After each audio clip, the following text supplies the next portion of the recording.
Tertúlia. Hoje é dia 23 de julho de 2014, é uma quarta-feira. O nosso verbete é de número 3092, ele tem 6 páginas, 51 elogios e 10 máximos. E o tema de hoje é o Colégio Invisível da Dessomatologia, da especialidade Colegiologia. E ele foi redigido pela nossa verbetógrafa já veterana, Regina Esterman. O Colégio Invisível da Dessomatologia é a organização não institucionalizada formada pela rede de conexões entre os pesquisadores através do vínculo consciencial para fomentar as investigações, produções tarísticas e intercâmbios científicos em torno do estudo e compreensão dos contextos relacionados ao descarte dos veículos de manifestação da consciência, objetivando eliminar tabus, medos e misticismos relacionados à dessoma. Na pensionologia, o holopensene pessoal da dessomatologia, o holopensene grupal das pesquisas sobre dessoma, o holopensene grupal da convivialidade produtiva, o holopensene reurbanizador dos bolsões de parapsicóticos pós-dessomáticos, o materpensene da compreensão da dessoma, desmistificando a morte. E na fatologia, as reuniões semanais online dos pesquisadores do CID, o anticomocionalismo, a inevitabilidade do descarte do corpo físico, o aproveitamento evolutivo da vida intrafísica, o projeto Vida Saudável Dessoma Feliz, a elevada quantidade de dessomas anuais por motivos evitáveis, o autopreparo para o choque da dessoma, a desdramatização da morte física e das separações temporárias, o testamento vital, a primeira dessoma, as gestões desmistificadoras da morte. E na parafatologia, a autovivência da projetabilidade lúcida, desmistificadora da dessoma, a autovivência da projeção lúcida, assistencial, a assistência ao recém-dessomado através da projeção lúcida e da TENEPS, a profilaxia da parapsicose pós-dessomática, a autoprofilaxia da melexis, as reuniões extrafísicas temáticas semanais dos pesquisadores do CID. E aqui no detalhismo a gente chama a atenção que tem 25 sessões, ou seja, bastante itens aí para a gente ler, pesquisar, enfim, questionar aí a nossa verbetógrafa. E na argumentologia nós destacamos algumas listagens. Tem a Maxproexologia, na qual ela apresenta 4 grandes áreas, objetivando o completismo proexológico grupal.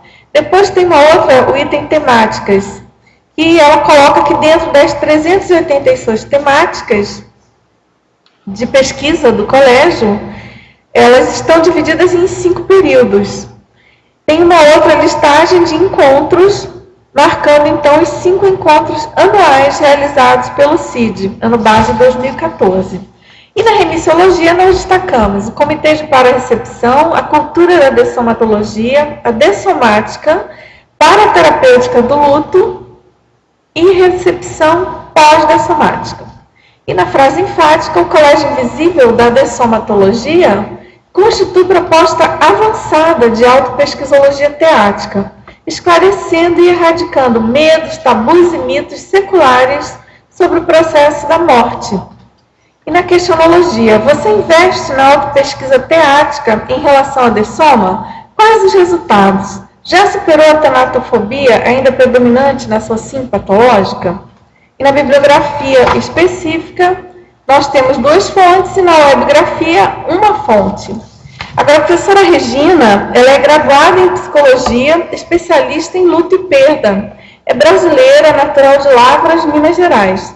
Voluntária da Conscienciologia desde abril de 2001, docente em Conscienciologia desde março de 2006 a janeiro de 2008 e tenepsista desde dezembro de 2002. Agora, professora Regina, a gente tem também aqui a mega-análise, antes de entrarmos aí nas perguntas. Então, organização, pesquisa, estudo, morte, pares, recomeço, reeducação, testamento, tanatofobia, autopreparo, autoprofilaxia, inevitabilidade, intermissiologia, autopesquisologia, ressomatologia, dessomatologia, conviviologia, gesconologia, tanatologia e colegiologia. Agora, queria que você contasse para a gente seu interesse por esse tema, né? Você está no colégio desde o início, é isso? Isso, Dulce. Então, primeiro, boa tarde a todos, né? Eu já estou no colégio realmente desde o início, quando o professor Mário Mariá, na época, apresentou as propostas, vários professores, né, apresentaram propostas de colégios invisíveis, e desde esse momento, então, eu já me filiei ao Colégio Invisível da Dessomatologia. E desde então, o colégio foi fundado em fevereiro de 2008, na verdade, no início de 2009 é que nós começamos mesmo, efetivamente, as pesquisas, os trabalhos, o grupo a se formar, né? E eu estou, então, desde lá até hoje no colégio, pretendo ficar até a minha dessoma, né? E como coordenadora do colégio desde fevereiro de 2010. Mas antes de nós iniciarmos as perguntas, Dulce, eu gostaria de colocar o seguinte: a outra coordenadora junto comigo, que é a Daniela Miari, desde 2011, final de 2011, não pôde comparecer por questões de saúde, e ela pediu então que eu lesse aqui uns dizeres dela aqui para todos, tá? Então ela queria muito estar aqui, e ela coloca assim: tomei uma decisão extremamente difícil, mas necessária, e por melhor que seja o contexto, para mim, nesta condição, seria imprudência fazer esta viagem. Saber abrir mão, trabalhar o desapego daquilo que gostamos, daquilo que nos é importante, é um dos melhores exercícios de preparação para a dessoma. E foi o que eu fiz. A minha presença será vista da forma mais importante, ou seja, através da GESCOM, no caso aqui é o verbete, né? A obra grafada é igual à propaganda de cartão de crédito, não tem preço. Sendo a relação de confiança, o leme condutor do CID, na equipe física e extrafísica, fator determinante da minha tranquilidade enquanto coordenadora do colégio. Mais uma vez, a doença me ensinando. E aí ela usa um megapensene trivocabular, doença gera conhecimento. Cabe-me agradecer, muito obrigada por tudo e a todos. Então aí, Daniela, eu sei que você está aí assistindo a gente hoje, né? Então tá aí a sua participação, a sua presença está de alguma forma aqui também com a gente. Claro, com certeza, muito bom o texto, né? Daniela, melhoras para você. A gente torce aí para, dentro de todo o processo, né, você se recuperar rápido aí de mais essa fase, né?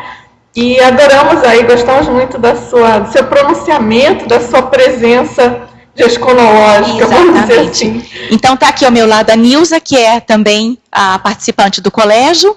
Então ela está aqui fazendo, foi a participante que conseguiu chegar para a apresentação do nosso verbete.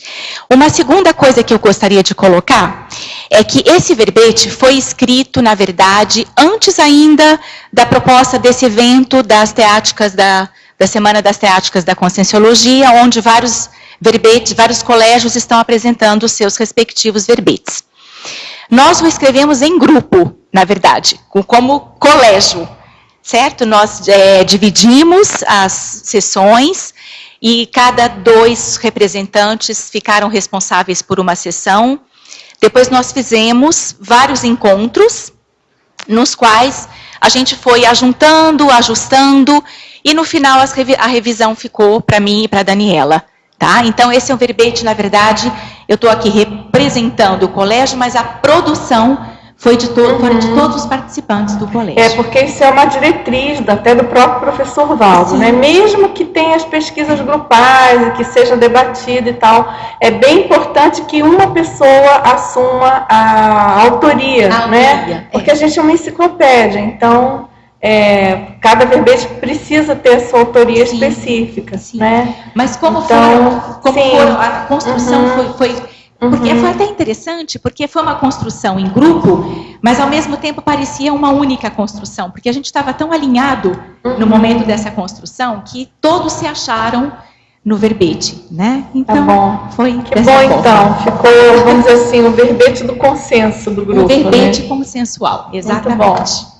Tá ótimo. Agora, você trabalha, a gente vê pela sua biografia que você é especialista em terapêutica do luto.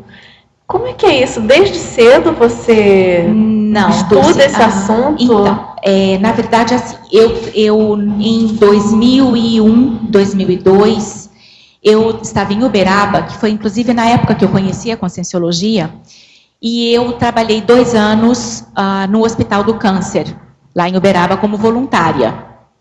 Todas as sextas-feiras eu passava o dia lá visitando com os pacientes em geral, os pacientes do SUS. Depois disso, então, já nessa experiência do hospital, eu percebia muita questão de energia, né? Então, por conta disso é que eu até fui procurar alguma coisa de questão energética, porque eu tive algumas experiências quase que transcendentes lá dentro. Então, eu falei, deixa eu entender um pouco melhor o que está acontecendo. E aí eu eu chego na Conscienciologia.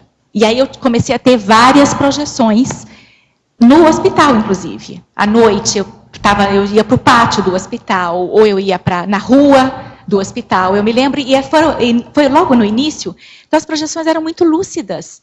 Né? E essa recordação eu tenho bem nítida para mim. Depois disso é que eu fui fazer psicologia.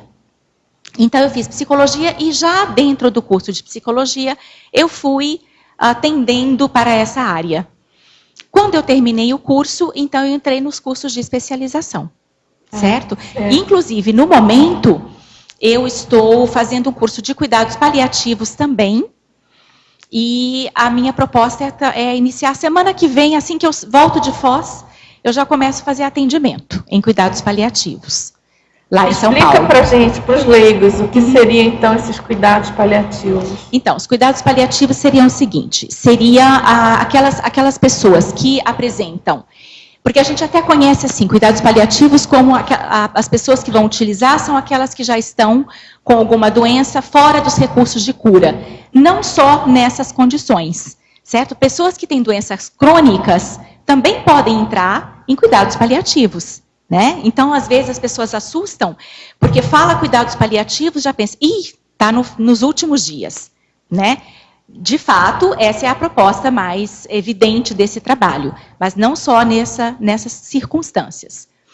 Mas o que seriam os cuidados paliativos? Seriam exatamente essa promoção da melhor qualidade de vida possível para aquele paciente específico, naquele caso, naquelas condições. É um trabalho feito por uma equipe multidisciplinar, né, multidimensional. Né, então, é fisioterapeuta, é o médico, é o enfermeiro, assistente social, psicólogo, às vezes até o capelão, né, na parte da espiritualidade. Então, é um atendimento feito multidisciplinar, né, procurando proporcionar a essa pessoa a melhor qualidade de vida possível, mas respeitando o processo da morte ou da dessoma natural, sem forçar a barra, digamos assim, que a gente chama da obstinação terapêutica, que é a distanásia, né, que é manter o paciente vivo a todo custo, e sem proporcionar a eutanásia, que é o abreviamento da vida, geralmente por um terceiro. Né? E você, na condição de consciencióloga, deve ter toda uma abordagem diferenciada, é claro, e ao mesmo tempo tendo que lidar com esse trabalho, né, com essa equipe. Isso.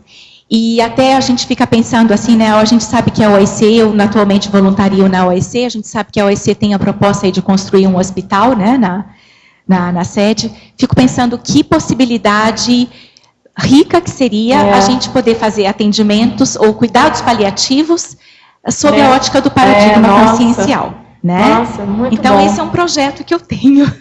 Excelente. Nossa, vai dar tempo tanto, né? Eu acho que seria uma possibilidade muito interessante. Com certeza. Né? Muito bom. Agora, professora Regina, a gente tem aqui algumas perguntas já. Tá. Em estrangeirismologia, na página 10. Você poderia explicar como funciona o puzzle quebra-cabeças, né, evolutivo? Ok. Exato.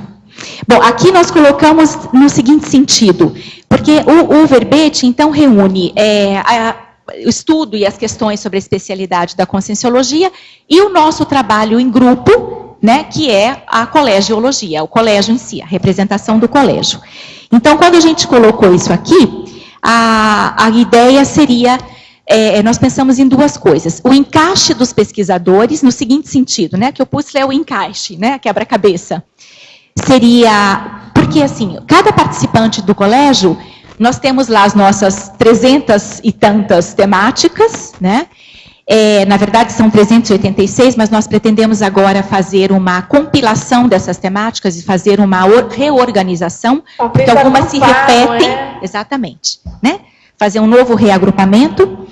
Mas seria, quando o integrante inicia no colégio, ele, então, escolhe um tema de pesquisa ao qual ele mais se afiniza. Né? Então, a gente pensou nesse encaixe das temáticas diferenciadas de pesquisa, que, lógico que elas se interrelacionam, né? E também na contribuição da evolução grupal do próprio grupo, né? No que um e o outro, os trafores e os trafares de cada um, no que um vai aprendendo com o outro, né? Dentro do trabalho em grupo que a gente faz no colégio. O papel de cada um. O papel de cada um, né? Moldando ali o quebra-cabeça, no caso aí do Colégio Invisível da Dessomatologia. Foi essa a ideia que a gente teve. Mas acho que é uma boa metáfora. Assim, né? Exatamente. De colégio, de grupo, de pesquisa. Exatamente. Interessante. Né? Agora, na fatologia, na página 10, linhas 3 e 4, ele coloca assim: em meio a tantas distrações desviantes, você poderia falar sobre o aproveitamento evolutivo da vida intrafísica? Sim, aí seria o uso mesmo da inteligência evolutiva, né? Então, inicialmente aí eu acho que a gente pode pensar na autopesquisa, né? O autoconhecimento, que é a gente se conhecer, para a gente saber como a gente funciona, para a gente saber como melhor aproveitar os nossos trafores, que são os nossos pontos fortes, e melhorar, né, os nossos trafares, ou eliminar, ou redirecionar os nossos trafares, né? Então, seria aí essa autopesquisa. A gente promover as reconciliações e os acertos entre as pessoas da família, entre os nossos conhecidos, porque a gente vê que essa é uma temática muito presente na terminalidade, né? Então, existem inúmeros casos que a pessoa está prestes a dessomar, mas ela fica esperando alguém que ela tem que falar alguma coisa ou que ela precisa ouvir algo daquela pessoa.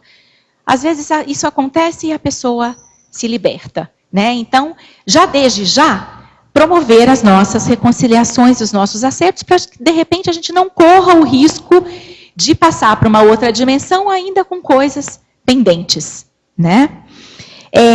A assistencialidade, que não tem como a gente fazer um aproveitamento evolutivo sem ser interassistencial. Então, essa é uma questão que não tem o que questionar. E, naturalmente, aí o domínio energético, né? O equilíbrio dos nossos 4 corpos, a lucidez que a gente pode adquirir exatamente com esse equilíbrio dos 4 corpos, o desenvolvimento do parapsiquismo, né? A projetabilidade lúcida. Então, todos esses empenhos aí são E essa questão do excesso de materialismo, né?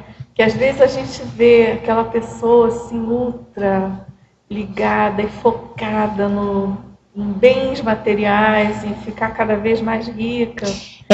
E a pessoa às vezes toma aquele tombo porque pega uma doença muito séria, e aquilo tudo fica sem sentido, né? Exatamente. Isso é outra coisa que acontece também né, com frequência, né, Dulce? Que a pessoa às vezes tem muitas posses ou um cargo elevado, né, hierarquicamente um cargo proeminente, e quando ela é pega por uma doença desse tipo, então que ela tem até um período contado de vida, e nesses momentos é que vem muito as questões espirituais, digamos assim, né? As questões, e aí, o que eu fiz da minha vida? Para onde eu vou? O que vai acontecer?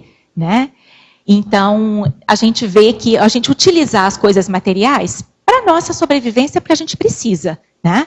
Mas não colocar foco nisso como a prioridade da vida. Então, entra aí muito a questão também da priorização, em meio a todas essas demandas aí, né? Agora ele pergunta, logo em seguida, né, como funciona esse projeto Vida Saudável de Soma Feliz? Então, muito bem. Esse é o projeto, é a menina dos olhos do colégio nesse momento, né? Que, na verdade, esse projeto foi criado em 2012. A Daniela, então, mora em Belo Horizonte. Nesse ano, por acaso, eu residi em Belo Horizonte. Então, todas as quartas-feiras, a gente se encontrava lá no IPC. Nós passávamos a tarde das 2 até as 7, juntas, conversando, montando coisas sobre o colégio. À noite a gente ainda fechava com a reunião do grupo, na quarta-feira. E, então, o que seria esse projeto? Então, a gente foi vendo que a necessidade de se falar sobre morte, sobre dessoma, de levar as pessoas a refletir sobre isso, é muito grande dentro da sociedade. Até mesmo na CCCI, a gente encontra pessoas que ainda têm resistência em abordar essas questões. Certeza. Né? Então, isso, né, mesmo conhecendo o paradigma. Então, a gente criou esse projeto que seria a gente fazer todos os anos em novembro, que a gente escolheu a princípio novembro pela data do finados, né, que é o Dia dos Mortos, a gente fazer um convite, né, a todas as instituições conscienciocêntricas para que elas façam algum evento com a abordagem da dessoma, ou da dessomatologia. Então, aí pode ser um vídeo debate, pode ser um estudo de caso, pode ser um livro debate, pode ser um cinema, né, um filme para ser debatido, uma palestra, né? Então, que as instituições promovessem eventos também relacionados à dessomatologia para que a gente instigasse aí mais esse holopensene dessa reflexão, né? Depois, até a gente conversando, isso pode até ser durante o ano, na verdade, né? Que as instituições promovessem eventos para se conversar sobre essas temáticas. Interessante. Aí também é mais uma atuação transversal de colégio, isso, né? Exatamente. Então, ontem a gente até comentou sobre isso, a questão da importância do papel dos colégios invisíveis na CCCI, com essa característica de poder estender os temas pelas ICs de um modo geral, independentemente de algum organograma ali mais rígido, né? Enfim, não que isso seja ruim, às vezes é importante a IC também ter ali a sua raia de atuação. Eu mesmo até outro dia fiz um verbete sobre isso. Mas o colégio, ele permite, né, essa interação interdisciplinar. Exatamente, né? Porque o que nós queremos enfatizar é exatamente por isso que a gente chamou Vida Saudável de Soma Feliz. Lógico que as palavras são simplistas de certa forma, mas a gente quis fazer até uma terminologia que abrangesse mais, não levasse muito complicado para se pensar sobre isso, né? Então, vida saudável no seguinte sentido, exatamente no aproveitamento de vida da melhor qualidade possível, certo? Que se esse aproveitamento de vida é feito na melhor qualidade possível, a dessoma provavelmente vai ser uma dessoma mais tranquila, mais lúcida, né? O período intermissivo posterior vai ser um período intermissivo de maior produtividade, né? Então, a forma como nós estamos lidando com a nossa vida aqui nesse momento agora, ela vai refletir no nosso processo adiante, né? Certo. Agora, ainda em fatologia, na página 11, no final da 5ª linha, como podemos otimizar desde já o autopreparo para o choque da dessoma? Então, aí a gente vai falar de novo na questão da autopesquisa, né? Não tem muito como a gente sair da autopesquisa, porque a gente tem que estar se perguntando como é que cada um de nós lida com a dessoma, com a sua própria, para início de conversa, né? E com a dos outros, né? E a gente sabe que nessa transição passa-se por um choque, certo? E quanto mais a gente tiver lúcido para esse momento, melhor, né? Então, a gente trabalhar aí com essa nessa condição de ampliar o nosso parapsiquismo, ampliar as nossas parapercepções, ampliar a nossa lucidez, isso aí ajuda a gente a minimizar esse choque da dessoma. Estudar sobre tudo isso, o exercício da projetabilidade lúcida, certo? Você até coloca aqui, né, alguns itens da fatologia e parafatologia. Essa questão da desdramatização, né? Da desdramatização, exatamente. Né?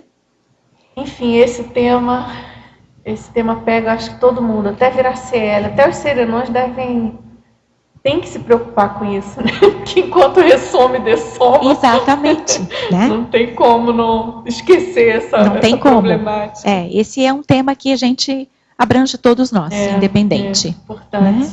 Você quer perguntar?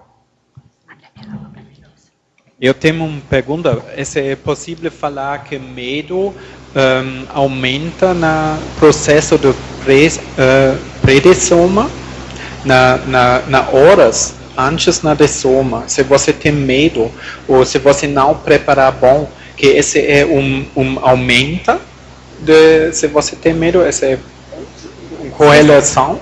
Você pergunta se você tiver medo nesse momento da pré-dessoma, se isso... Não, se aumenta o medo no momento da se aumenta o medo Olha, Ione, por incrível que pareça, nos depoimentos que a gente vê, não é isso, Ione? Não. Na pergunta... Pelo que eu entendi, seria assim, se o medo aumenta o período para dessomar, se demora mais para dessomar quando a pessoa tem muito medo. Eu não sei. Dificulta, né? O medo dificulta esse processo. Se dificulta o processo da dessoma, o medo que a pessoa tem. Sim, com certeza sim. Quanto mais a pessoa estiver tranquila quanto ao fato, mais fácil será o processo dessa transição, né? O medo, sem dúvida, a pessoa até pode se segurar ali para não dessomar, porque ela está com medo, né? Lógico que isso vai acontecer, mas sem dúvida esse aprendizado de lidar com esse medo, que é uma das propostas também do colégio, né? Porque quanto mais a gente puder falar e conversar sobre isso, mais a gente vai desmistificando. Por que esse tema também, no decorrer da história, foi se tornando um tema tão misterioso? Porque exatamente, evitava-se de falar sobre isso, né? Então, o fato da gente poder conversar mais sobre dessoma, expor mais, trocar ideias, trocar experiências, vai facilitando a gente a desdramatizar, né? E aí entra também o interesse das religiões, né? A abordagem religiosa do assunto. Eu acho que é o que permeia, né? Permeia bastante as religiões, e aí isso tudo vai atrapalhando a abordagem mais séria, né? Mais útil, vamos dizer assim, entre aspas, do assunto. Então, eu acho que até, complementando o que você está falando, Dulce, até dentro do artigo que nós vamos apresentar no sábado, a gente até cita uma pesquisa que foi realizada, que 92% da população ainda tem crenças, né? Então, o fato dessa direção mais para a religião ou para o materialismo, né? Isso tudo naturalmente dificulta a pessoa a entrar em confronto com o tema, né? Dino, aproveitando a questão da estatística que os outros colégios apresentaram, você pode designar para nós qual é o número de participantes e países tem ou estados só para comparação com os outros, que geralmente eles trouxeram esses dados para a gente. Muito bem, sim. Nós temos no momento 13 participantes, sendo que 2 estão na Alemanha. A Nilza, que está aqui ao meu lado, é uma delas, e tem uma outra também. Tem alguns aqui em Foz do Iguaçu e outros espalhados no Brasil, né? Desses 13 participantes, nós temos 9 mais 8 mais ativos e 4, 5 um pouquinho menos ativos, mas continuam no colégio, até porque tem outros trabalhos paralelos que também permeiam a temática, certo? Tem uma, por exemplo, que está na Alemanha, essa outra que está na Alemanha, que é cuidadora de paciente no final da vida. Tem o Sérgio também, que escreveu inclusive um livro, eu não trouxe ele aqui nesse momento, mas ele aborda a questão mais também de do direito de partir, mas também nas questões legais, né? Então, eles não estão tão ativos, mas trabalham dentro da área. Tá bom. É o Sérgio que morava aqui, o advogado? O Sérgio Martínez. Sim, É. foi morar na França, uma época. Nem sei agora onde é que ele está. Ah, Sim. que bom, não sabia. Realmente Tá. ele escreveu sobre isso. Sim. Muito bom. E, inclusive, dentro desse assunto, você coloca da estatística, né, Carlos? A Assim, questão das reuniões semanais, né? isso. E aproveitando, então, já que se falou em religião e aqui nos mitos, tem os dois mitos aqui, o mito da salvação eterna e o mito do descanso após a dessoma. Inclusive, eu tenho uma pensata, né, que diz assim que céu e inferno são duas expressões tão desgastadas pelo tempo que ninguém mais aguenta falar em felicidade, o descanso eterno e sofrimento perene. Então, podia analisar esses dois mitos aí, o primeiro o último e o segundo. O mito da salvação eterna, É. né? Então coloca-se aí que pensa-se só tem uma vida, né?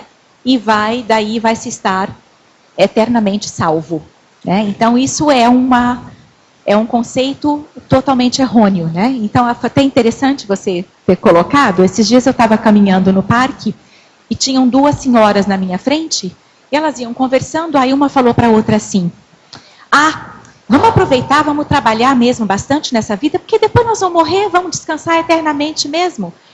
Pronto, vamos trabalhar, depois nós vamos descansar para o resto da vida, né? E aquilo para ela é uma verdade, né? É o oposto também, o sofrimento perene no outro lado, né? Eterno. Ou o oposto, né? Ou então a pessoa ou vai sofrer eternamente ou vai descansar, né? E vai estar no paraíso eternamente.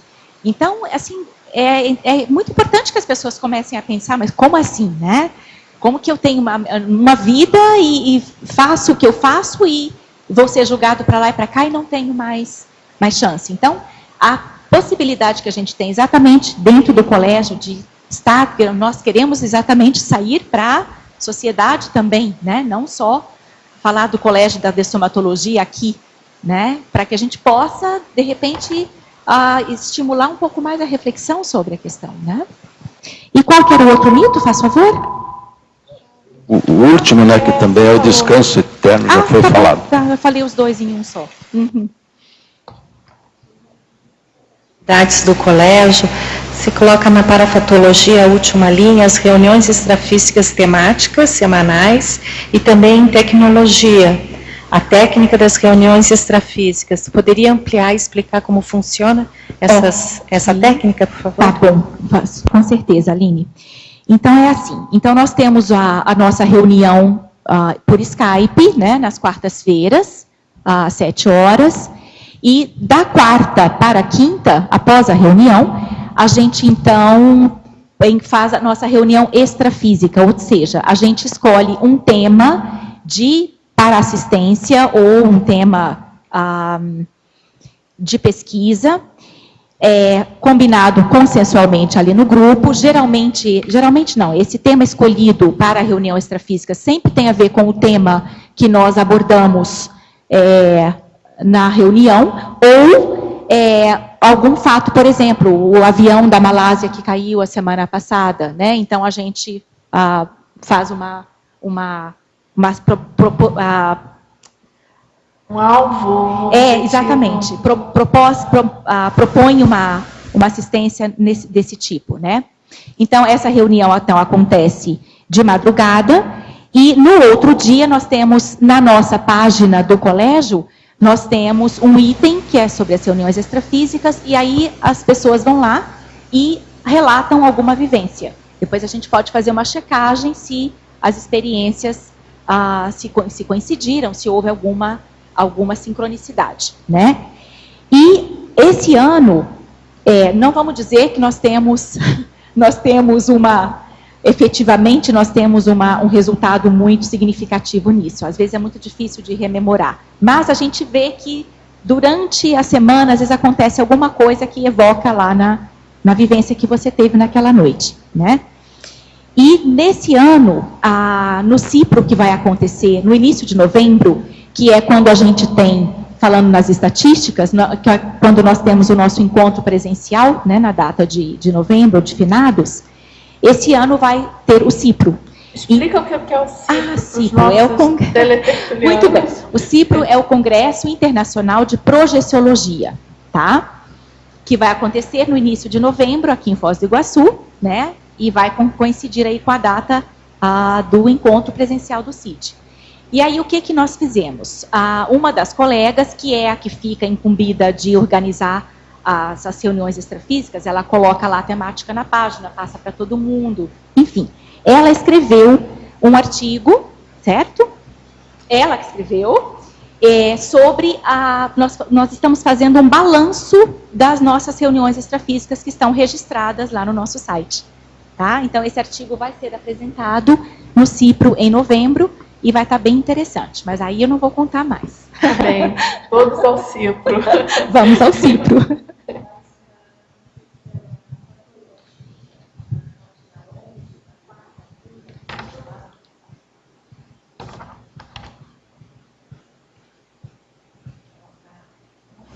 A fatologia, tá? Sim. Fatologia, então, na página 11, na quarta linha, a abordagem consciencioterapêutica do luto, que seria o lado da perda, né? Como lidar com a perda, com a dessoma de outras pessoas. Isso. Poderias comentar também um pouco sobre esse tema? Então, aí, eu até tenho o meu verbete que eu fiz na paraterapêutica do luto, né? Então, eu coloquei aqui algumas posturas, né? Porque como ela é na paraterapêutica, então a gente pode pensar na questão da consciencioterapia. Então, seria aí a gente pensar numa postura anti-egóica, né? Eu acho que essa é primordial de nós pensarmos, ou seja, dessomou alguém que a gente gosta muito, que a gente tem muito afeto, se a gente pensa na consciência, ela está dentro do processo evolutivo dela, né? Ela tem um ciclo de ressoma-dessoma, ela tem os aprendizados dela. Então, nós temos que aprender a liberar essa consciência, né? Que ela vai ter o processo dela, e a gente não tem como saber para que dimensão exatamente ela foi, né? Num primeiro momento, a não ser que seja uma consciência já muito evoluída, né? Mas a gente não vai ter aí como acessar essa consciência, e nem devemos, nesse início, né, tentar alguma evocação com essa consciência. É preciso que se deixe essa consciência seguir o caminho dela, né? Então, aí uma postura anti-egóica.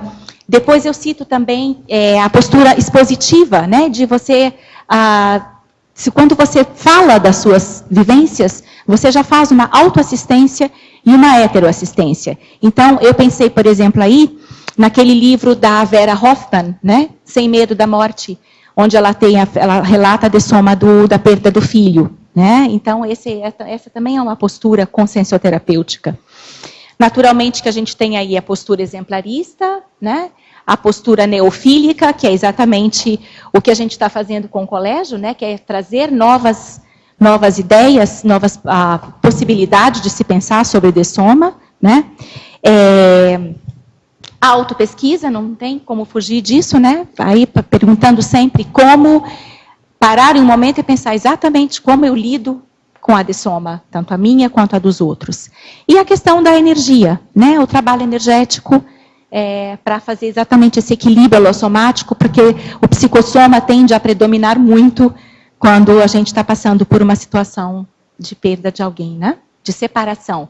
Até essa palavra perda, a gente tem que revitalizar ela, né? Porque, na verdade, o que a gente tem que acho que a gente propõe exatamente aqui, pensar que é um processo de separação temporária, né? As consciências que se afinizam, elas vão se reencontrar um dia, né? E o princípio da inseparabilidade de grupo kármica. Do ninguém perde ninguém, né? Então, uma questão de tempo. Uma questão de tempo, né? E respeitar esse tempo de cada um.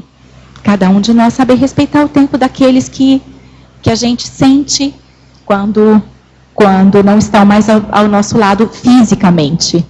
Agora, uma dúvida. Quando você faz esse tipo de trabalho em grupos fora da CCCI, como é que é o índice, quanto você consegue colocar essa questão da multidimensionalidade, da vida depois em outra dimensão? Como é que é isso? Então, não dá para colocar muito, né? Mas, por exemplo, uma coisa que eu faço, eu pergunto para a pessoa se ela tem sonhado com o dessomado, por exemplo, né? Então, esses dias até, na verdade não esses dias, no ano passado, teve uma vizinha minha que o marido dela dessomou. Ela é muito católica, então não dá para você chegar abordando diretamente o ponto, né?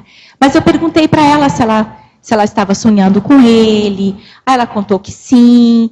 Depois de uns 3 meses, ela me relatou, falou: Regina, eu queria te contar um sonho que eu tive com ele, mas o sonho foi tão real. Ela me conta, então me conta. Aí ela me disse até que foi assim.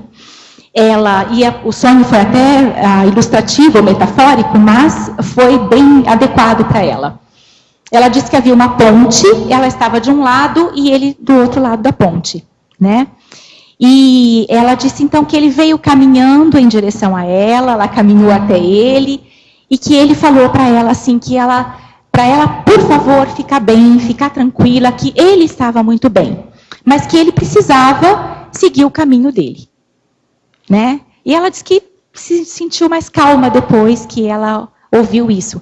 Então eu fui sugerir a ela, você pode pensar que essa pode ter sido uma experiência que você realmente viveu? Ela me olhou assustada, né? Aí eu fui introduzindo, falei, olha, vamos, quem sabe você pode, a gente tem estudos sobre isso, né? Existem estudos, eu mesma sou uma pessoa que pesquiso sobre esses temas. Então, essas são algumas formas que eu, às vezes, encontro de abordar. As pílulas, né? De conscienciologia. Que você vai colocando alguma coisa, pelo mínimo a pessoa pode levar a pessoa a refletir sobre uma possibilidade que ela não havia pensado ainda. Que, de repente, isso pode ter sido uma realidade, e não um sonho, né? É interessante esse paradoxo, né? Que é nesses momentos difíceis, enfim, de perda, e realmente, às vezes, a pessoa fica mais suscetível à novidade, né? Algum elemento inovador ali no modo dela funcionar. Sim. Até porque ela tem uma esperança de alguma coisa mesmo, né? Ou que que ela vai encontrar ela ainda, ou que ela ainda vai ter um contato, né? Teve até um outro caso também, eu estou falando muito, né? Não, claro que não, você é verbetógrafa, você precisa falar muito.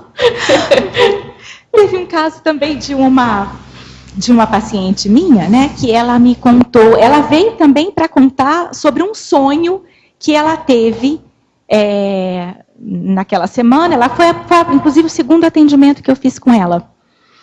Ela me contou que ela tinha sonhado com a mãe dela, também, que tinha sido uma coisa muito lúcida, num lugar muito bonito, e que ela tinha... quando a mãe dessomou, elas não tinham algumas questões que não estavam muito bem claras e resolvidas entre elas, e ela teve esse sonho na qual as duas se encontram e conversam e conseguem esclarecer alguns pontos que haviam ficado desalinhados, né? Então, eu também aproveitei esse relato dela e fiz uma abordagem sobre essa possibilidade. Né? Muito bom. Então, assim, algumas nessas situações dá para você soltar como você falou, uma pílulazinha, né? Muito bom. Você quer? Assim, adicional, eu tive a chance de ajudar um pouco meu pai no processo de dessoma, e eu tive antes esse processo de dessoma na projeções sobre uma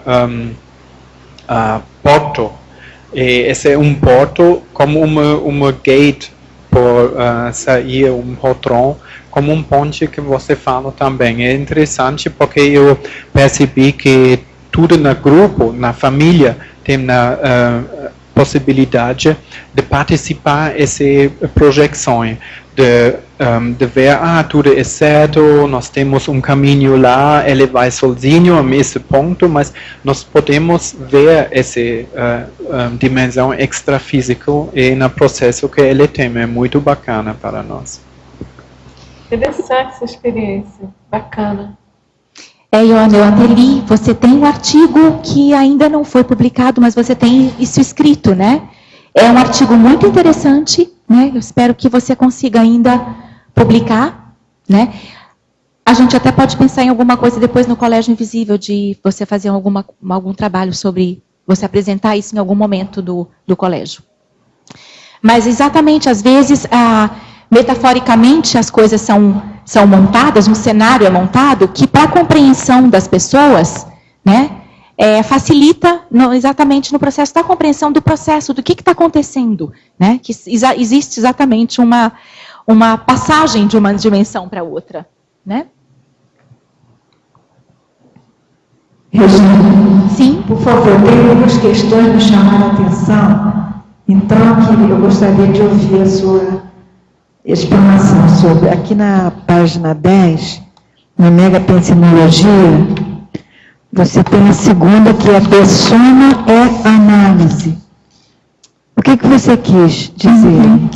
Então, o que eu quis dizer aqui foi exatamente essa possibilidade de que, nesse período aí, na verdade, a gente coloca aqui dessoma, mas não é só a dessoma em si, é a pré-dessoma. Nesse período pré-dessomático, nesse período dessomático, você tem a oportunidade de fazer análises, certo?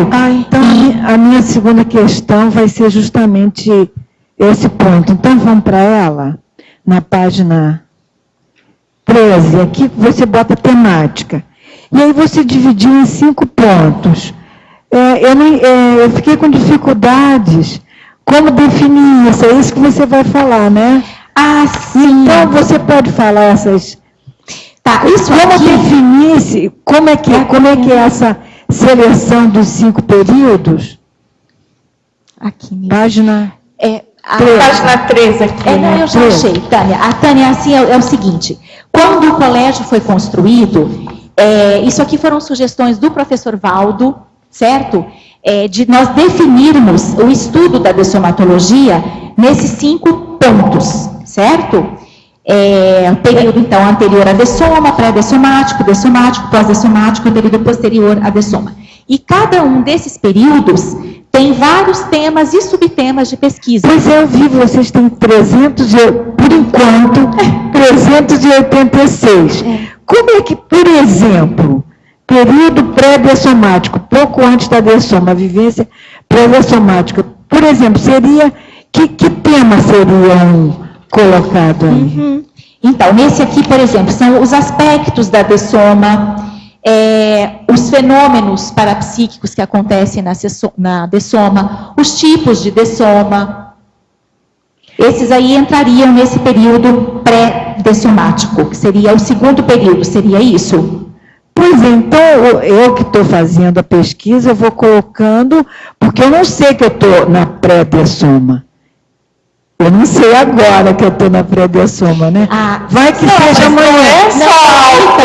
Aí seria o seguinte mesmo, Tânia, é bom especificar, porque, digamos assim, o período anterior à dessoma, nós podemos pensar nesse momento agora, nós estamos no período anterior à dessoma. O pré-dessomático, vamos pensar, aí, lógico, se você tem um pouco mais de controle sobre a questão, porque seria esse, por exemplo, que eu estou dizendo, aquela pessoa que entra em cuidados paliativos, certo? Essa pessoa, a gente pode encaixar nesse período pré-dessomático, tá? Então, a gente tem um pouco mais de definição nesse ponto. Certo? Fica mais claro assim? Ficou bem mais claro. Muito obrigada. No caso, é mais hétero, né? Mais hétero do que auto-pesquisa. Nesse sentido, sim, exatamente. Sentido, né? Porque aqui a gente está abrangendo todas as possibilidades de pesquisa que o colégio oferece. Por exemplo, aquela problemática que ele colocou, do medo postergando, seria um tema para esse período. Exatamente. Né? O medo, exatamente, seria um tema para o período pré-dessomático. As reconciliações, seria aí nesse caso do pré-dessomático. Deixa eu ir depois.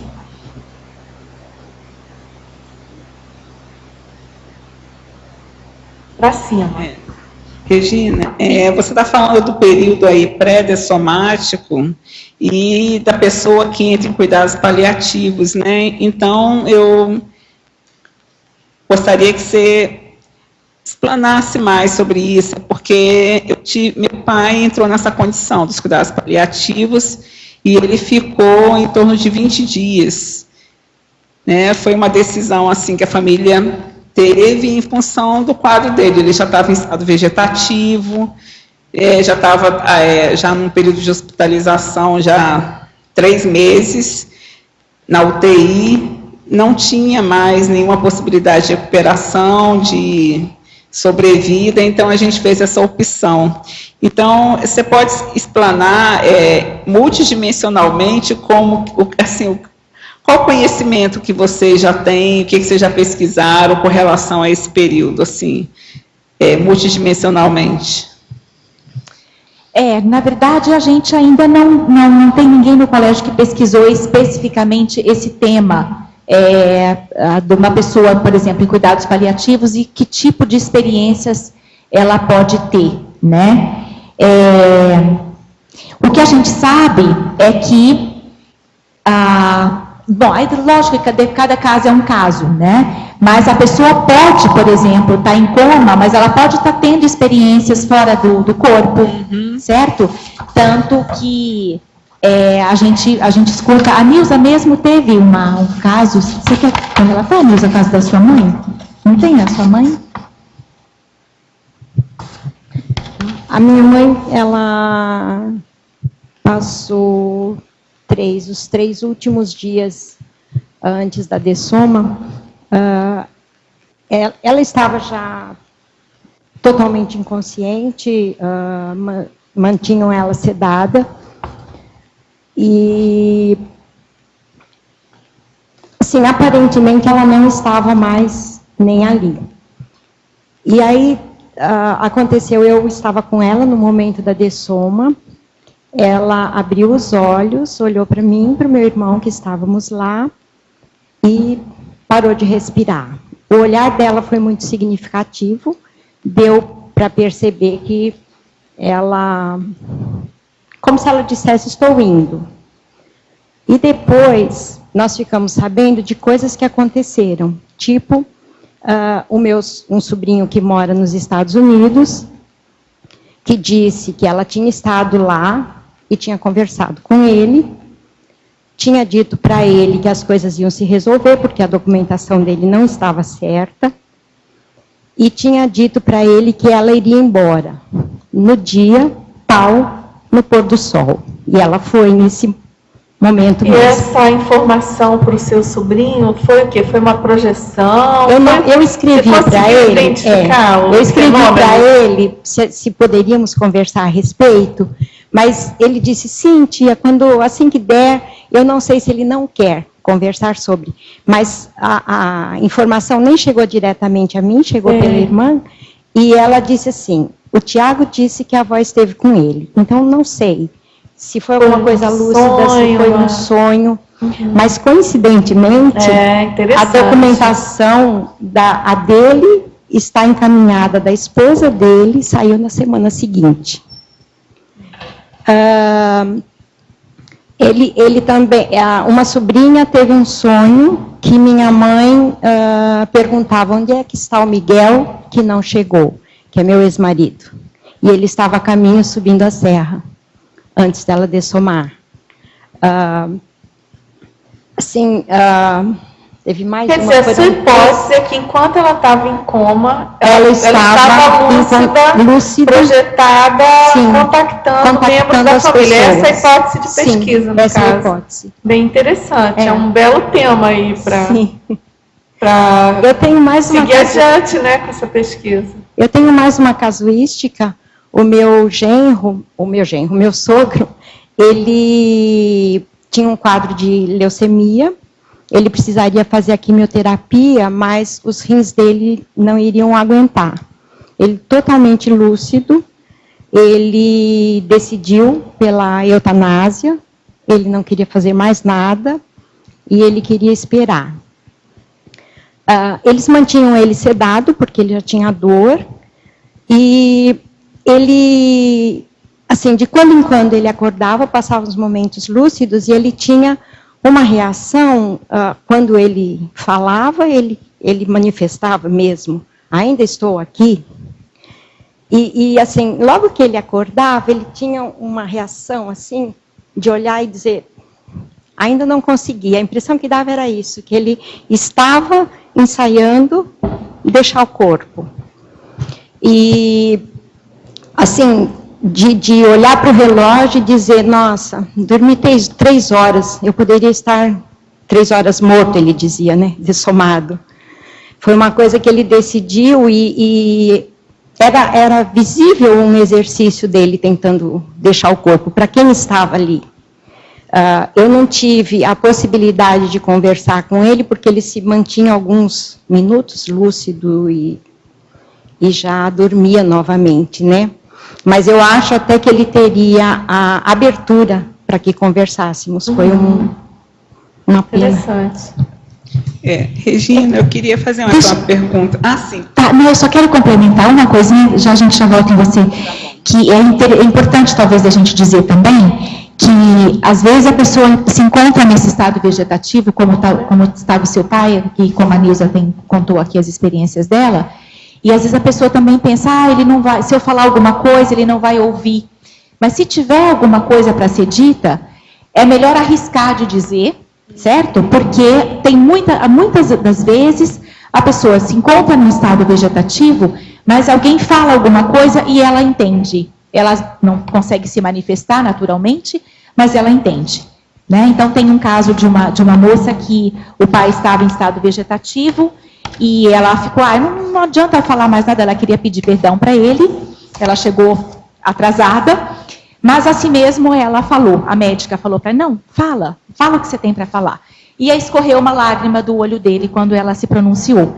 Então, isso mostra que apesar de não ter nenhuma reação física, mas ele entendeu a mensagem dela, né? Então, é uma coisa que a gente também pode levar em consideração para ser feita, né? Isso que você falou é interessante, porque eu sou tenepsista, né? E na TENEPS eu tive uma orientação que era para... Ele já estava em coma, já estava sedado, mas uma orientação para falar sobre o paradigma consciencial com ele. E eu fui fazendo isso, como uma preparação, assim, para a dessoma. Muito bom. É exatamente isso. E a outra pergunta que eu quero fazer é na fatologia, na segunda página aqui, na página 11, na quarta linha de baixo para cima, a cuidadologia aplicada ao dessomante. É exatamente, quando a gente escreveu isso aí, foi pensando exatamente nos cuidados paliativos, certo? Sim. Nos cuidados que se pode proporcionar para uma pessoa que já está aí nesse período pré-dessomático efetivamente. Tá? Só aqui uma última pergunta na página 10, na segunda linha de baixo para cima, o entendimento das diversas causas de dessomas e as consequências multidimensionais.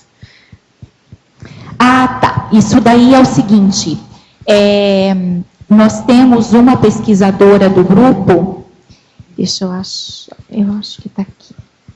Isso, nós temos uma pesquisadora do grupo, que é a Mariana Leboff, que mora em Belo Horizonte, e a pesquisa dela, o tema de pesquisa dela são dessomas precoces e dessomas evitáveis, né?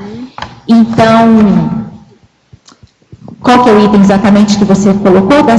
O entendimento das diversas causas de dessomas e as consequências multidimensionais, na segunda linha de baixo para cima. Achei aqui. Então, é exatamente isso.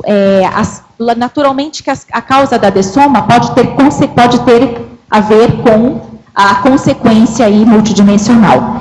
Então, a gente entende que uma dessoma antecipada, né, seja por uma conduta de vida, né, não adequada, por exemplo, uma pessoa que sabe que o cigarro faz mal, mas continua fumando, né? Existem, por exemplo, pacientes que detectam, que diagnosticam que tem câncer de pulmão e continuam fumando, né? Ou mesmo uma outra causa, bebida, drogas, enfim. Então, essas causas de dessoma, elas vão naturalmente impossibilitar, talvez, o completismo da tarefa que aquela pessoa vem fazer nessa vida intrafísica, né? E também ela pode prejudicar em termos das pendências que a pessoa deixa aqui, né? Então, isso vai ter consequências multidimensionais. Então, ela vai dessomar com um monte de coisas que ficaram para trás, para serem feitas, né? E ela vai ter que, então, ser responsável por essas consequências da sua dessoma antecipada. Ok, obrigado. Nada. Parafatologia, na página 11, na quarta linha de baixo para cima, você poderia aprofundar a profilaxia da parapsicose pós-dessomática? Uhum. Então, aí a gente vamos voltar um pouco nessas questões da inteligência evolutiva, né? Quanto mais, então, nós pudermos estudar aí as questões desse processo da dessoma e do processo do conhecimento sob a ótica do paradigma consciencial, né, nós vamos poder evitar aí essa parapsicose pós-dessomática, que a gente já vai ter digamos, uma ideia melhor do que como a coisa acontece. Então, a projeção lúcida, por exemplo, é uma possibilidade. Hoje o professor Valdo estava dizendo, né, os afins se atraem. Então, a nossa conduta nos dá aí uma ideia de para que dimensão nós vamos após a nossa dessoma, né, a partir do princípio que as afinidades, os afins se atraem. Então, esse cuidado aí com a nossa conduta de vida, dentro até da questão que a gente falou, projeto Vida Saudável, como está a nossa qualidade de vida, nos entendendo como consciências multidimensionais. Isso aí vai dar aí uma ideia para a gente do que vai nos acontecer nesse período pós-dessomático. Tudo bem? Você queria perguntar? Elogia, na página 11, na segunda linha, você falou sobre autodessoma. Isso é interessante. Sobre qual você pensa se você escreve isso? Essa é uma técnica por dessoma, parecido de uma técnica de dessoma sem drama? Coisas como isso? Ou... É interessante você perguntar, acho que quando nós colocamos aqui, a gente pensou mesmo mais na questão do suicídio, sabe? Mas agora você falando, tem essa outra vertente, né, que a consciência muito evoluída pode provocar a sua autodessoma, né? Valdo falou uma vez de autodessoma como uma técnica. Isso. Isso é interessante porque eu tive uma projeção de um homem que preparando dessoma, ele sabe que ele vai dessomar, e esse foi muito calmo na situação. Ele preparando na cama, ele percebia na órgãos que como desligar na órgãos e depois ele saiu muito com calma. É interessante. Eu tenho a chance de perceber ou sentir essa situação. É possível de usar um chakra por sair no corpo por uma projeção final. Isso é muito interessante. Você tem experiências ou artigos sobre isso também? Nós não temos pesquisa sobre isso dentro do Colégio da Dessomatologia, mas a gente pode perceber, a gente sabe que a pessoa, até baseado nesse relato aqui que a Nilza falou, né, dependendo naturalmente de como o processo de dessoma ocorre, a pessoa vai percebendo. Eu me lembro que a minha mãe comentou comigo que quando a mãe dela, minha avó, né, estava dessomando, a minha mãe estava grávida no último mês, e aí ela pediu para minha mãe se retirar do quarto, que ela achava que a minha mãe podia ter uma emoção muito forte no momento, se ela estivesse junta ali, né? Mas ela avisou uma pessoa que estava no quarto, falou, fulana, tira a Silvinha daqui porque eu estou morrendo. Então a pessoa percebe. Aí, lógico, não é o caso, não é ela que provocou a dessoma, né? Mas aí a gente está falando de uma pessoa que pode provocar a sua autodessoma. Mas tem esse fato mesmo que a pessoa vai percebendo nesse momento que ela já está na transição. Por quê? Porque ela sai do corpo, volta, ela sai do corpo, volta, ela se encontra com pessoas já dessomadas, que ela reconhece. Então, tudo isso vai dando para ela essa indicação, né, de que o processo, os cordão de prata está se rompendo, né? Tá. É que esse tema autodessoma, ele envolve muitos aspectos, né? Porque você pode ter, que nem você falou, desde o nosográfico, que é o suicídio anticosmoético, né? Até a autodessoma promovida por uma consciência ultra evoluída e avançada, enfim. Uhum. Então é muito rico, né? A gente pensar em todas essas possibilidades. E a que está mais próxima da gente, que é a gente lidar com a autodessoma, com essa questão dos preparativos, né? Que aí tem a ver com aqueles 5, com aquelas fases que você coloca aqui como linhas de pesquisa, né? Dos períodos, né? Sim. Porque uma coisa é você ter essa pesquisa em relação a heterodessoma. A outra coisa é em relação à autodessoma, né? Exatamente. Muda bastante. Muda bastante. Muda bastante. De todo modo, nossa, é um tema muito, muito rico, assim, muito... que exige, né? Eu acho que exige tanto uma questão cosmoética da gente, porque quanto mais você tem esse domínio com as próprias energias, de promover, de ter essa capacidade, né, de paralisação, de promoção da autodessoma, quanto numa gradação aí de você ir aos poucos aprendendo a lidar melhor com isso, né? E se preparando de uma maneira mais tranquila, mais serena. E aí a gente pode pensar naquela questão da dosagem do livre-arbítrio pessoal, que a gente vai adquirindo com o tempo, e dá para fazer uma relação bem direta, né? Isso. A pessoa ter essa capacidade, ter livre-arbítrio para fazer isso, ter a competência cosmoética para fazer isso. Exato. Né? E eu acho que aí entra muito também, né, Ior, na questão até do completismo, né? Da sensação de completismo. Porque, a princípio, acho que nenhum de nós aqui estaria pronto para fazer autodessoma. Tá todo mundo, falta alguma coisa para fazer ainda, né?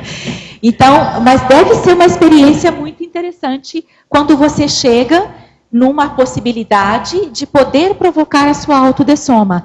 Quer dizer, você está com um domínio holossomático aí que é quase 100%, né? Para você poder fazer essa desconexão da energética, né, do psicossoma, e você está preparado emocionalmente para isso. Então, acho que isso também conecta bastante com a questão do completismo existencial, com essa sensação de completismo existencial, que até a gente cita aqui na efeitologia, a gente tem em algum momento o efeito, acho que é isso, o efeito pacificador.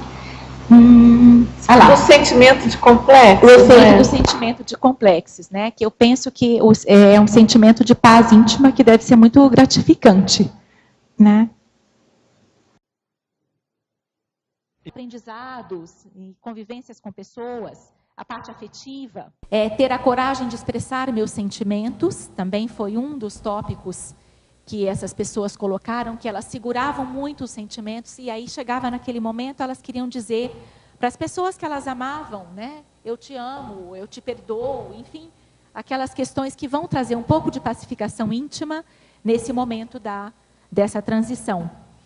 Ter estado mais em contato com as pessoas que ela gosta, né? Com as pessoas que ela tem afinidade, com as coisas que ela tem afinidade. E o outro interessante, ter me deixado, ou ter me permitido ser mais feliz. Então, quanto que a gente, por condicionamentos, por fantasias, por crenças imaginadas, a gente, às vezes, não se permite ter uma vida mais simples, pautada nas coisas que te deixam mais feliz, de fato. Não em termos de coisa, mas em termos de pessoa, né? Em termos de consciência.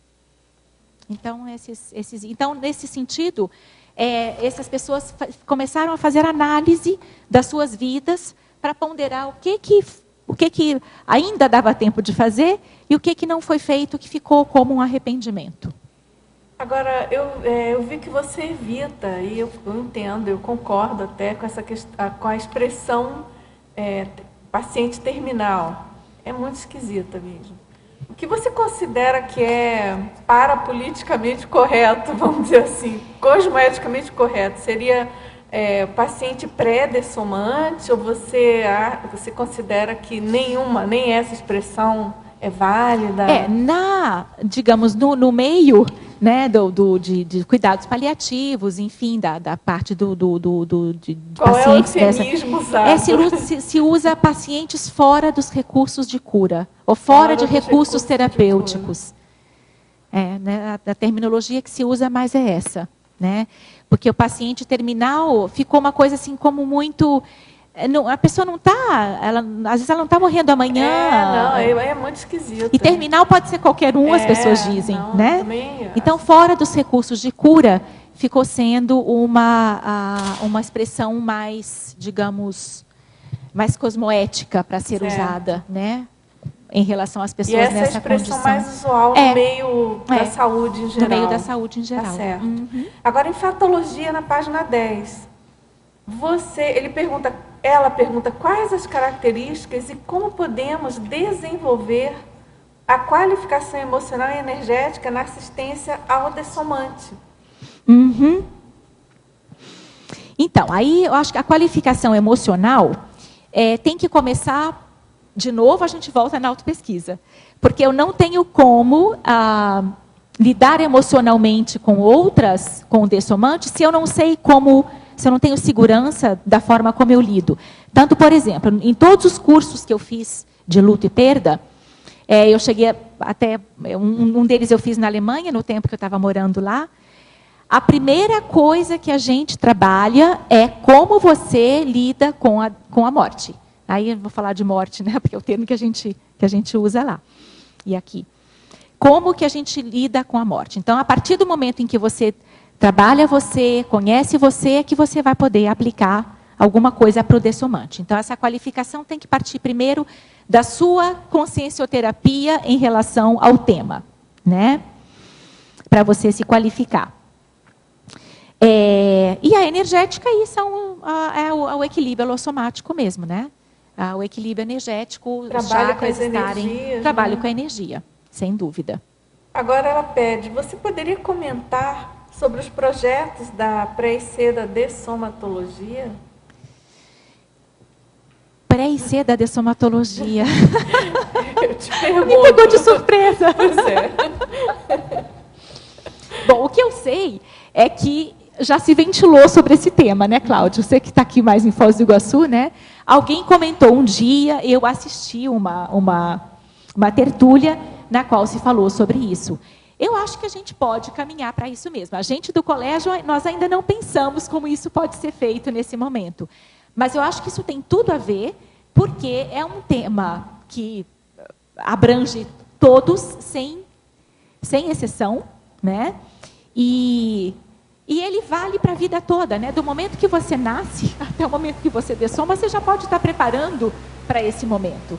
Então, acho que o projeto está tudo certo. Agora, em relação a algum projeto específico em si, a gente não tem. O que a gente tem em relação ao colégio, que a gente também aborda aqui, que é a nossa Mega GESCOM, é a escrita do tratado. Então, nós pretendemos, esse ano, elaborar já a estrutura desse tratado, como que esse tratado vai ser composto, de que forma que como é que a gente vai estruturar. Então, isso a gente já pretende fazer esse ano.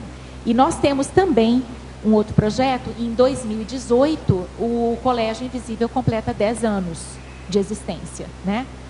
Então, a gente pensa em fazer um evento mais mega, no sentido de convidar pessoas de fora, né? Fazer uma exposição do tema dessoma abrangendo o internacional. Então, mas por enquanto é um projeto.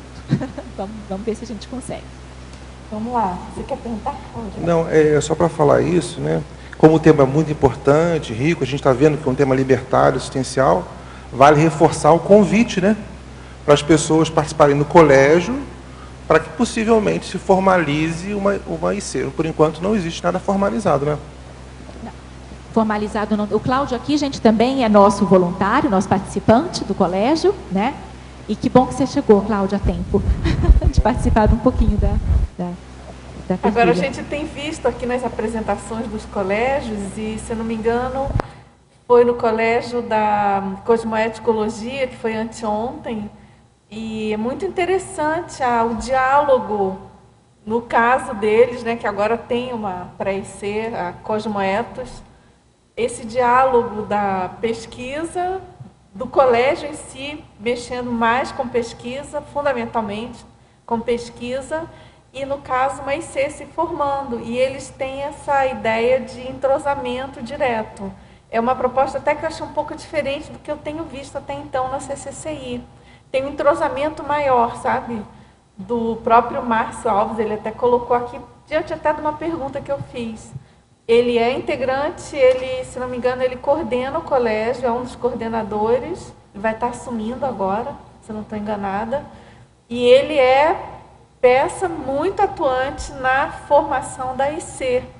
Então, é um modelo aí para a gente estudar, pensar e, né, vamos dizer assim, uma cobaiagem aí desse grupo, vamos ver se funciona, né? Podemos até trocar ideia, nós até temos com esse evento agora do Simpósio das Teáticas da Conscienciologia, nós temos aí como proposta que os colégios estejam se intercambiando mais, isso, né?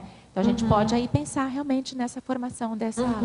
exatamente. Dessa agora, professora Regina, na parafatologia, na página 11, na 5ª linha, você poderia comentar sobre a experiência de quase-morte? E aí ele complementa, esse parafenômeno já é estudado pela ciência convencional. Como poderíamos aproveitar melhor essa brecha parafactual? Então, a experiência de quase-morte é exatamente essa experiência de que a pessoa passa por uma situação, digamos, como se fosse uma simulação de uma dessoma, né? Ela geralmente acontece em situações críticas, num acidente, né? Um afogamento. A pessoa, então, tem a vivência no extrafísico, alguns relatos são até semelhantes do que se é vivenciado, e a pessoa ressuscita ou volta para o corpo, e ela, então, pode relatar aí o que ela vivenciou, né? Essa é a experiência de quase-morte. E a pergunta dela seria... ele pergunta o que você acha, como a gente poderia aproveitar melhor essa brecha, já que é algo colocado, estudado pela ciência convencional. Né? Sim, eu até tenho um livro interessante, ele chama Sampamia, é um pesquisador inglês. O que acontece quando morremos, é o título do livro, né? Tem em português. E ele relata, ele exatamente fez estudos, acho que ele ainda faz, né? Nessa época ele tinha uma série de estudos feitos, exatamente tentando introduzir. Então, eu acho que, por exemplo, uma coisa que a gente pode fazer são até eventos, onde a gente consegue chamar uma pessoa do meio médico, por exemplo, que estuda sobre o fenômeno, e a gente apresentar o fenômeno visto sob a ótica do paradigma consciencial. E podemos fazer aí analogias, comparações, e discutir, debater. Interessante. Pode ser uma possibilidade para a gente ver como que isso... Por exemplo, o pessoal que estuda EQM, a professora Lucy Lutfi, né, que tem o livro Voltei para Contar, ela já deu várias entrevistas na mídia. E a gente vê que tem um interesse, é interessante realmente pegar essa explicação. É uma pena que a EQM é algo nosográfico, né? Mas, infelizmente, a gente ainda tem que recorrer mais a esse tipo de recurso, porque realmente, como tem médicos estudando, pessoal, em função dos depoimentos, né, de pacientes, tem muita coisa já nesse sentido, não é, Tem muita Regina? coisa. Então... E eu acho que essa experiência é uma experiência que pode nos dar um espaço mesmo de entrada. Uma abordagem multidimensional. Multidimensional. Né? Agora, é claro, né, aquela pessoa radical, materialista radical, é igual aquelas pessoas que passam por fenômenos, né, e que não querem admitir ou fingem que aquilo não aconteceu com ela, ou inventam N explicações. Sempre vai ter, né, um monte de explicação possível, entre aspas, né, explicações lógicas e racionais Lógicas, para neurológicas. qualquer evento paranormal, qualquer parafenômeno, né? Então tem sempre essa, vamos dizer assim, essa dificuldade.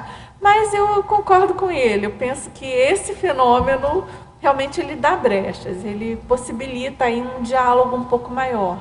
Né? Eu acho que ele dá brecha exatamente porque ele já é estudado pela ciência convencional, né? E já tem cientistas que, teoricamente, né, são convencionais, mas que já abrem espaço para questionar um pouco mais essa questão, né? Não só em explicações cerebrais, enfim, mas que abre espaço para uma possibilidade diferente de análise da coisa. Então, tem muito caso de clarividência em outro local, clarividência viajoura, a pessoa volta e relata ocorrências que ela não tinha como saber, né? Então, tem coisas bem interessantes aí para estudar nesse sentido. Agora, tem uma outra colocação aqui, ela pede que você comente com exemplos na página 10, na definologia, os misticismos relacionados à dessoma. Página 10... na definologia mesmo. Na definologia, quando isso. você coloca aí os misticismos relacionados à dessoma. Tá. Bom, os misticismos, a gente pode trazer aí a questão das religiões, né? Essas religiões, a princípio, têm processos místicos, né? Quando a gente vai aí para algumas culturas da África, da Índia, né? A gente vê que ainda existe uma abordagem muito mística sobre a dessoma, né? A gente sabe que no passado, tanto que tem um item aí que eu coloco a compreensão mística, um crescendo, na crescendologia. Compreensão mística, compreensão religiosa, compreensão conscienciológica. Então, a gente sabe que no passado, lá na antiguidade mesmo, nos povos lá da pré-história, dos antigos, e as compreensões de morte eram sempre ligadas a questões místicas, né? Em relação aos fenômenos da natureza, tinham os deuses, né? Depois, essa questão da religião, que toma muito esse âmbito de explicar o que acontece com a morte, com depois da morte. Então, os misticismos vêm relacionados aí mesmo às questões dogmáticas, às questões religiosas, às questões talvez até que foram sendo criadas até pelo medo de se confrontar com a realidade da morte, com a responsabilidade de cada um dentro do processo. Esse crescendo ele é muito, muito interessante, assim, né? Faz pensar, né? Porque tem esse link dos mitos e das religiões com a multidimensionalidade. E, claro, é isso que vai levar a gente a conseguir esse salto aí da abordagem conscienciológica, né? Exatamente. Então, acho que dá para pensar aí muitas coisas, né? Muitos eventos sobre esse crescendo. E tem uma linha de pesquisa enorme aqui, né? Muito grande. As várias civilizações, né? As várias civilizações, as várias culturas, como cada um, inclusive as culturas antigas e as culturas indígenas, né, as culturas antigas, as culturas dos povos orientais, dos povos ocidentais, dos maias, dos incas, dos sumérios e por aí vai. Né? A invenção dos destinos, né? Paraíso, céu, inferno, paraíso. Exatamente. Os deuses representativos, né? No Antigo Egito, os deuses tinham deuses representando o tipo de morte e um personagem, enfim. E se a gente pensar na importância das iniciações no Egito, justamente uma civilização que dava muita importância a esse pós, né? A dessoma em si. Regina, eu acho que seria interessante você colocar para todos o lema do nosso colégio. Colocar?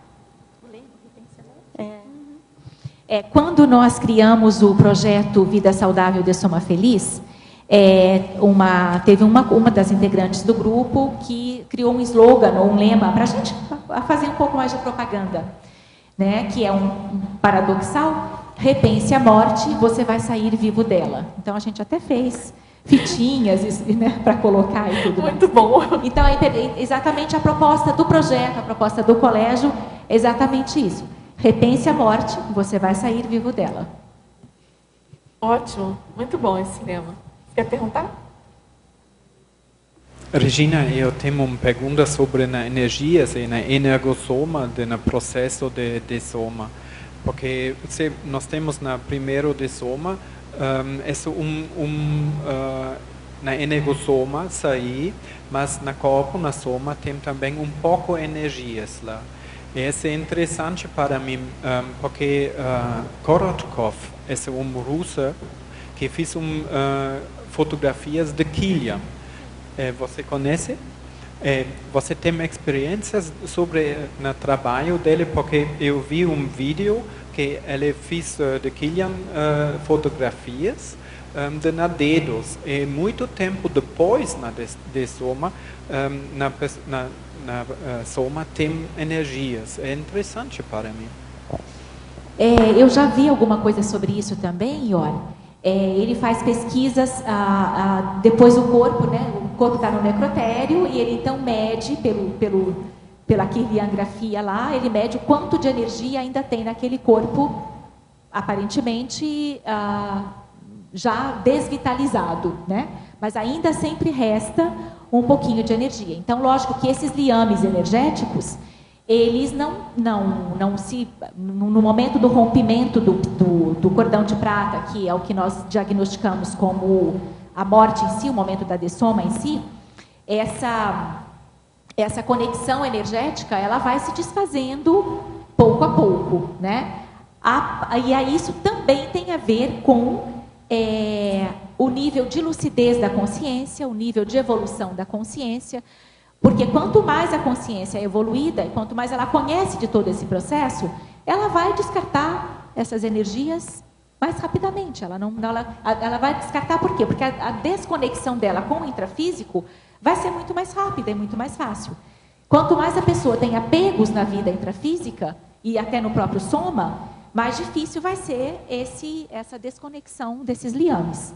Certo? Agora, até que ponto essa iluminação que aparece na quiliangrafia, nesse caso, não é simplesmente a energosfera da matéria, como tem a energosfera dos objetos, enfim, pode ser também, um outro tipo de energia ali detectada que não é essa consciencial especificamente relacionada ao psicossoma, ao energossoma, né? Pode ter resquício também, mas também, não sei, eu não sou uma especialista nisso, está me ocorrendo. Pode ser a energia densa mesmo da matéria, né? Ali registrada.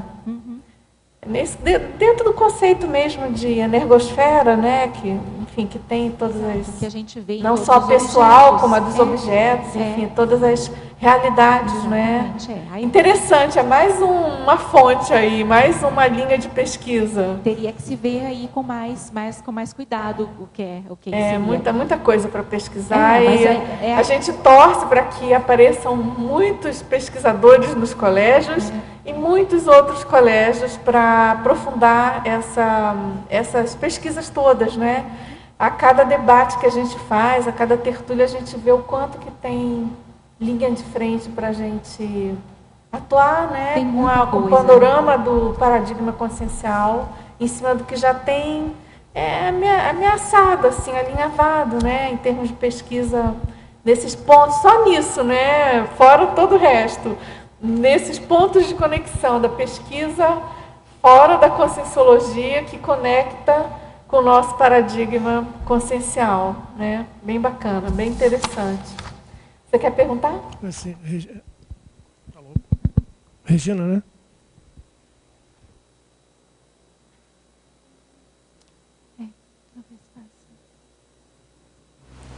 Eu gostaria que você aprofundasse aqui em parafatologia a autoprofilaxia da macro-PK.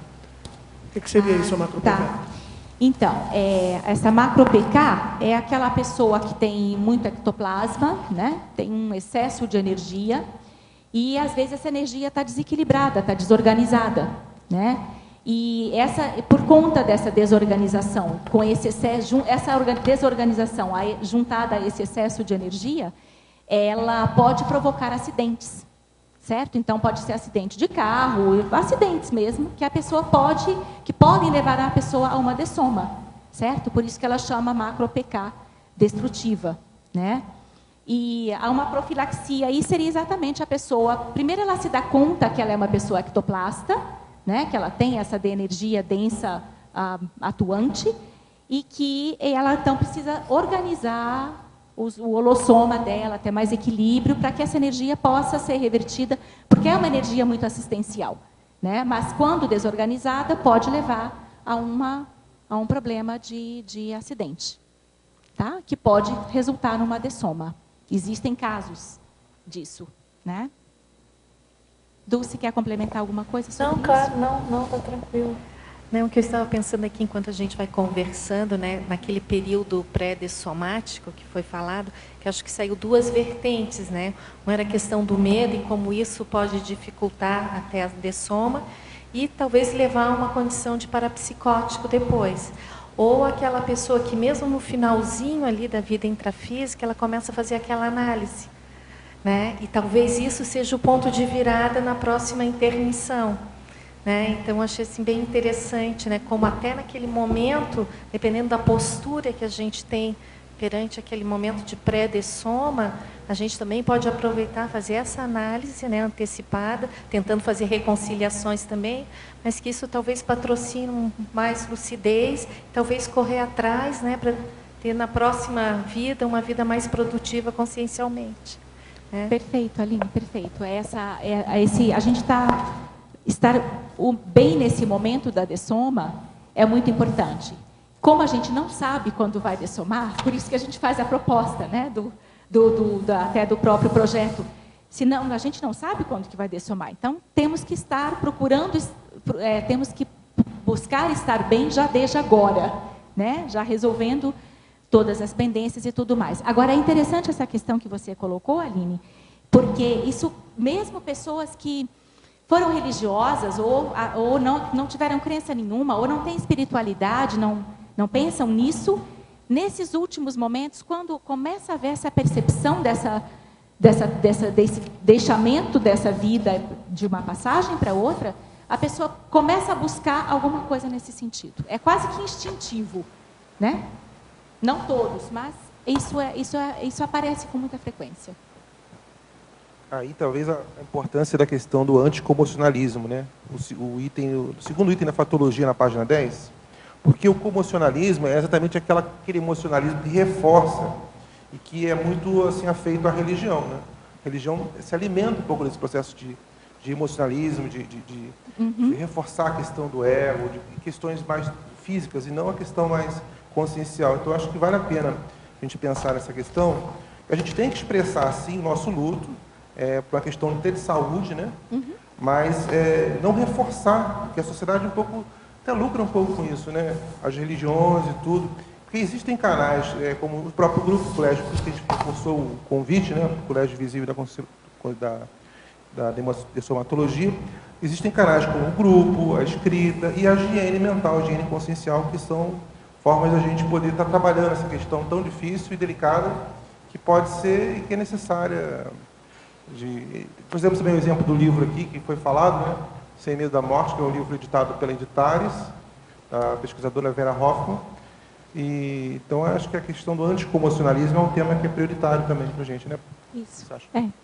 Entender a dessoma como uma passagem natural para outra vida, né? Isso. Fazendo parte do ciclo evolutivo de cada um de nós, respeitando o direito de cada um de dessomar e de seguir o seu processo evolutivo, né? E, no fim, ninguém perde ninguém, como a gente colocou, né? Uma separação temporária. Tanto no verbete da cultura da dessomatologia, a professora Adriana coloca: vamos substituir o adeus pelo hasta la vista. Isso mesmo. Agora, professora Regina, na fatologia, página 11, quarta linha, você poderia ampliar o tabu da morte? Tá, então o tabu da morte seria exatamente essa dificuldade que as pessoas têm de falar sobre o tema, de abordar o tema com as pessoas da família, por exemplo, a gente fala aqui do testamento vital, né? De escrever para as pessoas, de deixar escrito, de deixar organizado como é que ela gostaria que procedesse com ela, caso ela passe por uma doença fora de recursos de cura, deixar essa pré-organização. Então, o tabu é exatamente a proposta é que a gente rompa esse tabu e fale sobre essas questões todas de uma forma natural, fazendo parte do nosso processo de vida. Agora, aqui na página 13, nesse item Maxiproexologia, você poderia dar uma palhinha, comentar em geral aí para a gente, esses 4 itens? Ah, tá, ok. Então, que seria esses 4 itens que a gente vem, as áreas que a gente vem trabalhando aí. Então, a holopensenologia, naturalmente, né, que é o consolidar o holopensene da dessomatologia, aí um verbete que é altamente significativo para nós foi esse verbete da professora Adriana, da cultura da dessomatologia. Então, implantar a cultura da dessomatologia, né? A parapoliticologia, implantar as bases da convivialidade cosmoética, que seria isso que nós estamos falando, tanto nas relações grupais, que a gente está abordando aí de todos os grupos, e também em relação àqueles que já dessomaram, né? Que a gente acabei de falar, e a questão do paradireito do dessomado, né? A pesquisologia, naturalmente, de ampliar as pesquisas. Quanto mais a gente ampliar, quanto mais a gente consolidar, qualificar, mais a gente tem oportunidade de levar as pessoas a refletir sobre a questão. E a Reurbex, que naturalmente, quanto mais também de conhecimento nós adquirimos sobre isso, experiências teáticas, né, vivências, mas a gente pode contribuir para a reurbanização intra e extrafísica. Ou seja, algo fundamental aí, principalmente para os intermissivistas, né? Para os intermissivistas. Para esse papel nosso. E aí tem os 2 aspectos, né? Tanto da incidência de dessomas traumáticas em função do maior número de congéus, né? Crimes, violência, guerras, né? E essa questão enfim, da maneira, do modo brusco de dessoma, quanto trabalhar para o que se antecipa a isso, né? De facilitar as coisas. Exatamente. Então, aí nós também, antecipando, e no caso dessas dessomas bruscas, que não houve a possibilidade de um preparo, né? Aí a gente atuando como doadores de energia, enfim, no extrafísico, né? Os tenepsistas. Tá certo. Né? Muito bom, nosso tempo está esgotado. Nós agradecemos muito a sua participação. Aguardamos aí os próximos, tá certo? Obrigada aí aos tertulianos, teletertulianos. Vamos aos nossos anúncios tarísticos. Nós do CID também, então, agradecemos a todos. Muito obrigada. As pontuações da tertúlia de hoje são 31 assinaturas no livro de presença, 16 perguntas presenciais e 10 perguntas online. Nós temos 4 recados. Gilson Félix, concurso livre, a autocura na construção da saúde consciencial, Eucárdio, verbetografia, Ana Seno, segundo Fórum de Serenologia e 4º Encontro de Serenautas, e Beatriz, com Dia de Ação em Saúde Consciencial. Boa tarde a todos. Gostaríamos de divulgar para todo o Brasil e principalmente para o pessoal de Niterói e São Gonçalo, no Rio de Janeiro, o curso livre do professor Leonardo Rodrigues, com o tema A Autocura na Construção da Saúde Consciencial.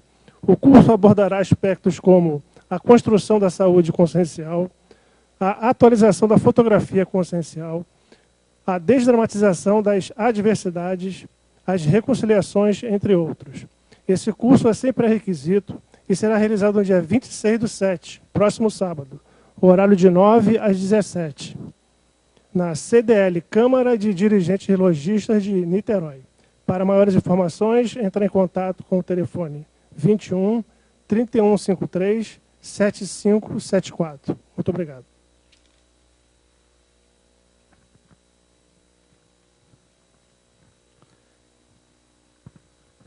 Boa tarde. Estamos aqui lembrando, através da enciclo Sapiens, da IC da verbetografia, que faltam apenas 2 semanas para o início de mais um curso, programa verbetográfico, no formato presencial e à distância, que começará no dia 7 de agosto e se estenderá até o dia 30 de outubro. A duração é 3 meses, oferecendo aulas semanais, gravadas e online, também para tirar as dúvidas sobre todo o Confor e também o acompanhamento semanal da escrita verbetográfica, sessão a sessão. As inscrições podem ser feitas na secretaria do CAEC ou pelo e-mail caec@caec.org. O telefone tradicional é 45 35 26 26 52. Obrigado.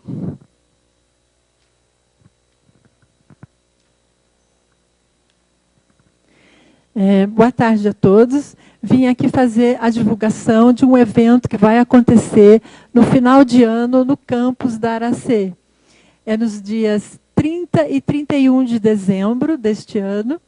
E o evento é o segundo Fórum da Serenologia e o 4º Encontro dos Serenautas. Esse evento ele é destinado a todos aqueles que já fizeram o laboratório, o experimento no laboratório serenário e também para aqueles que ainda não o fizeram e que se interessam pela temática da serenologia, ou a busca aí do entendimento maior do serenismo.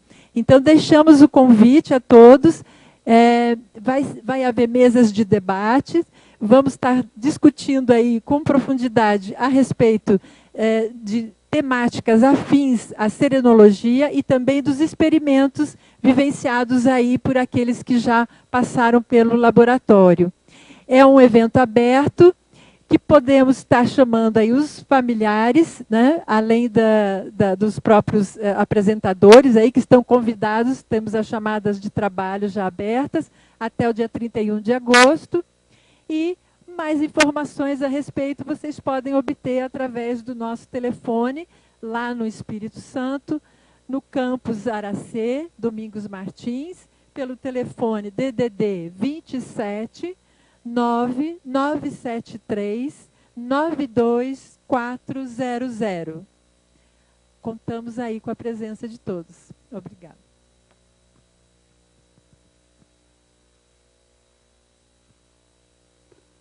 Boa tarde a todos. Com o Mater Pensene, a desperticidade a partir da saúde consciencial, a OEC convida você a participar do Dia de Ação em Saúde Consciencial. Esse dia acontecerá no sábado, dia 2 de agosto de 2014, das 14 às 18 horas, no campus da OIC. Você poderá receber atividades gratuitas. Você poderá receber, atendimentos gratuitos em arquitetura, direito de trabalho e previdenciário, enfermagem, imunizações, fonoaudiologia, jardinagem, life coaching, massoterapia, medicina, nutrição, odontologia, personal stylist, técnicas terapêuticas chinesa, veterinária, visagismo. No dia 2 de agosto também acontecerá, das 14h30 às 17 horas, workshop de saúde consciencial, do curso avançado em saúde consciencial. Convidamos a todos. E para maiores informações, o telefone, código de área 45 3025 1404, ou pelo site www.oic.org.br. Obrigada.